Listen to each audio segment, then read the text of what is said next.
Emily Carter was the kind of person whose life moved in quiet, predictable lines, like a train that never missed its track.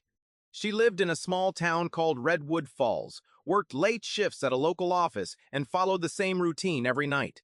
At 11:32 p.m., she would leave the building, walk 2 blocks under flickering streetlights, and wait at the same bus stop. It wasn't a dangerous place, not the kind of town where people vanished. That's what made everything that happened next feel wrong, like a story that didn't belong there, Mayor. Kid. That hood. On a cold Thursday night, Emily clocked out at exactly 11:32, just like always. The security camera above the office entrance showed her stepping outside, adjusting her coat, and glancing briefly behind her. Not in fear, not in panic, just a quick look, like she thought she recognized someone. Then she started walking. Another camera picked her up halfway down the street. She moved calmly, her pace steady, her posture relaxed. At one point, she smiled, just for the second that you'd have just first in the horror bird tea. At 11:46 p.m., she reached the bus stop. The camera there was older, grainier, but still clear enough to see her standing under the dim light. She checked her phone, shifted her weight, and looked down the road, waiting. At 11:46:52, something changed. She straightened slightly, like she noticed something approaching. Then, in a movement so subtle it was almost missed the first time, she took a small step backward. Not a full retreat, not a run, just one chimp. At 11:47 p.m., her phone recorded a call. It lasted exactly 3 seconds. The number was unknown. The connection was never completed. It was logged as interrupted, like something cut it off mid-signal. 1 minute later, at 11:48, the bus arrived. The driver later told police he saw no one at the stop, no one waiting, no one walking away, no one crossing the street. The camera, however, showed something different. It showed Emily. And the there was no moment where she walked away, no frame where she ran, no visible struggle. She simply wasn't there anymore. Police opened an investigation, but the town pushed for a simple answer. People wanted closure, something clean and understandable. Theories formed quickly. Maybe she ran away. Maybe she got into a car that the camera didn't catch. Maybe it was a random crime.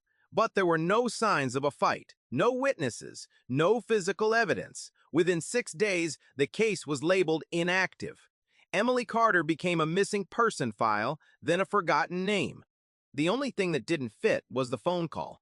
Records showed that at 11:47 p.m., her phone connected to a cell tower located in an industrial zone nearly 4 kilometers away. That alone made no sense. There was no way her phone could have jumped that distance in under a minute. But it got stranger. That tower had been decommissioned 3 years earlier. It wasn't active. It wasn't supposed to receive or transmit anything at all. The data was dismissed as a glitch, a technical error, something not worth chasing.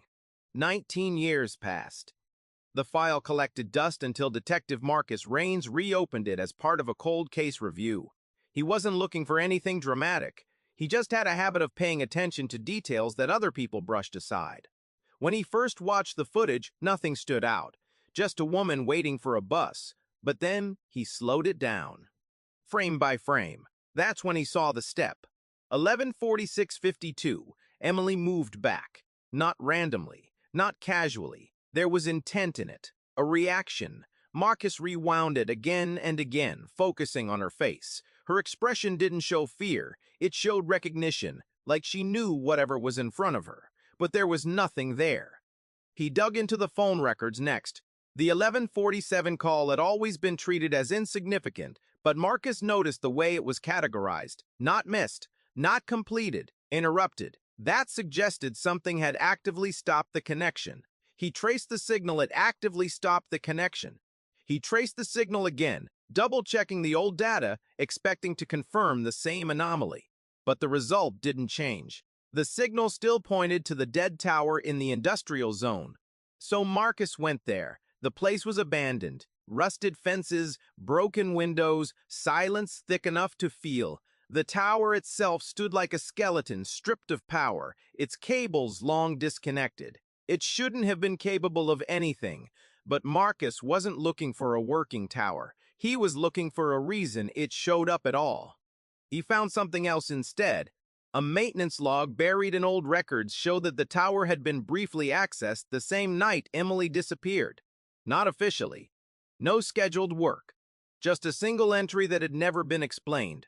Someone had been there. Around the same time, Marcus decided to look into the bus driver. It was a detail no one had questioned before.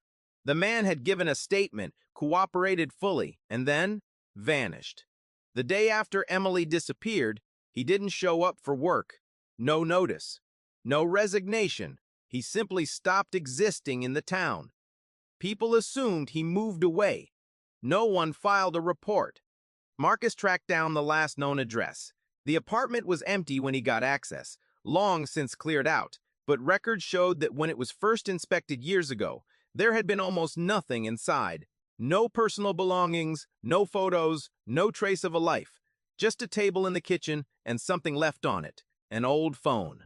Marcus managed to locate it in storage. It had been boxed with miscellaneous items, overlooked for nearly 2 decades. When he powered it on, it still held data. Not much, but enough. The phone didn't belong to the driver, it belonged to Emily, or at least to Emily's number. But it wasn't the same device she had been carrying that night. This one was older, a model she had stopped using years before her disappearance. That alone raised questions. Why would her old phone be in the driver's apartment? Then Marcus found the message. One text, timestamp, 11:47 p.m. Don't get on the bus. He stared at it for a long time. The timing matched the call. The number matched her own. It was sent from her current phone to the old one. A message sent to herself, or to whoever had that phone. Marcus went back to the footage one last time. He focused on the bus as it entered the frame. The headlights cut through the darkness, washing over the empty stop. He slowed it down even further, examining every reflection, every flicker of light. And then he saw it. On the side window of the bus, just for a fraction of a second, there was a mark, a handprint. Clear enough to see the shape of fingers pressed against the glass, from the inside.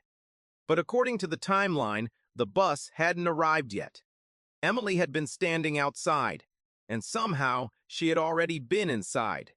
And somehow she had already been inside. Marcus leaned back, the realization settling in like something heavy and cold. The step backward, the interrupted call, the message, the dead tower, the driver who disappeared. It all pointed to something that didn't follow the rules he understood. Emily didn't run. She didn't get taken in any way that made sense. Something happened in those missing seconds before the bus arrived. Something that left no trace except a warning she somehow sent herself. Don't get on the bus. The case was never officially solved. Marcus filed his findings, documented everything, and closed the report with more questions than answers. The town moved on again, like it always does, folding the story into quiet conversations and late-night speculation. But every now and then, someone watching the old footage notices it too. That single frame, that handprint on the glass, and the unsettling thought that maybe the bus didn't arrive at 11:48, maybe it was already there.